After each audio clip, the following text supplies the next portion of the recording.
بسم الله الرحمن الرحيم. راح يكون مقطعنا كيف أعلم الطفل إنه ينطق صوت ف. بالبداية مهم إن نخلي الطفل يميز سمعيا بحيث إنه يدرك الفرق بين الصوت الصحيح والصوت الخاطئ، إنه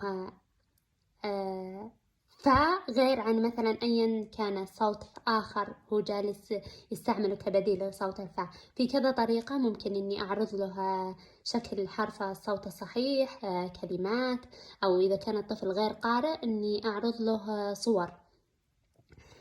أيضا أعرض له شكل الفم، وإني أوضح وين مكان الشفة السفلى، إني أنا حطيتها خلف الأسنان الأمامية. ممكن نخليها بالبداية كأنه لعبة، أني أصور أنا وياه وأنا حاطين شفتنا السفلى خلف الأسنان الأمامية. وطبعا مع المحاولات أمام المرآة أنه يحاكي الفعل أو الصوت اللي أنا جالسة أسويها الحين. كذلك من ضمن الطرق ممكن أننا نطلب إنه يطفي الشمع، إنه يقول بو بو. كذلك إني أضيف الحركات الثلاث فا في فو.